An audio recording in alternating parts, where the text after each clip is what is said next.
In the early morning, a thin mist drifted above the treetops. The forest birds sang softly, greeting the first rays of dawn that slipped through the tall trees surrounding the forest monastery. The gentle wind rustled the leaves, as if nature itself were in silent meditation. In that secluded monastery, deep within the valley, lived an elderly monk and a young novice who had only recently ordained. Their days passed quietly and simply, yet within the young novice's heart, there was still something unsettled, unlike the stillness of the forest around him. That morning, after returning from alms round, the novice placed his alms bowl beside the pavilion, his face filled with sadness and contemplation. Novice: Venerable Sir, why must life be filled with suffering? I see villagers crying, people who are sick, poor. Some do good, yet they still suffer. Why doesn't the Dhamma truly free people from pain? Monk: My child, suffering does not dwell outside in the world. It lives here, within the heart. As long as the heart clings, desires, and fears, suffering will never leave. The monk looked at the novice with gentle compassion and continued softly.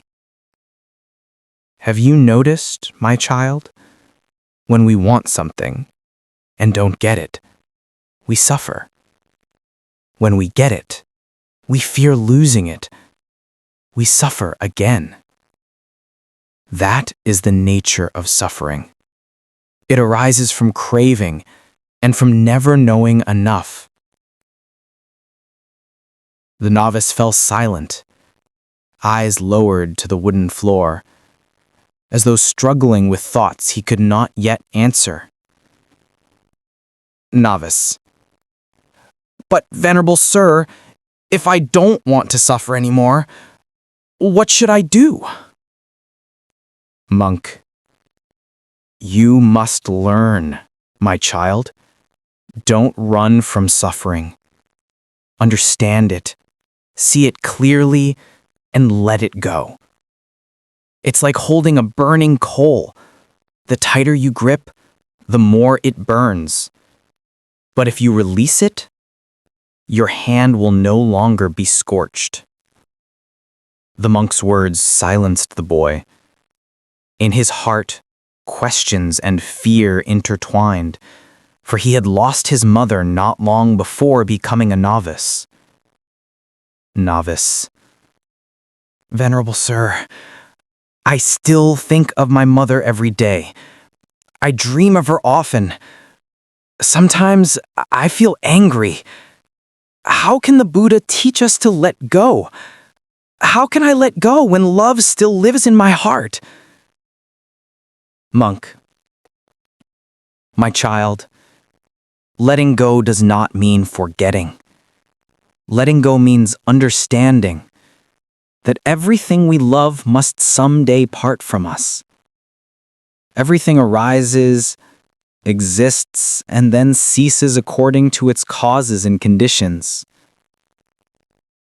The monk paused, then slowly rose and led the novice to the pond beside the monastery. Monk: Look into the water, my child. Do you see your reflection? Novice: Yes, Venerable Sir. Monk: Now, if you stir the water with your hand, what happens? Novice: The reflection ripples, Venerable Sir. That's right. The heart is like water. When it's disturbed by craving, fear, and attachment, it cannot see truth clearly. But when it's still and calm, the truth appears, that everything simply arises and passes away. The novice stood silently, tears falling down his cheeks without realizing it.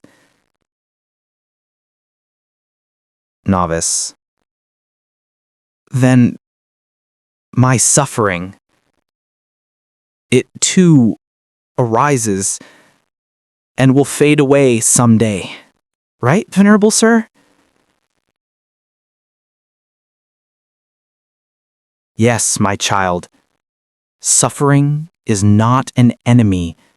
It is a teacher. If you learn from it, you will see the path to freedom.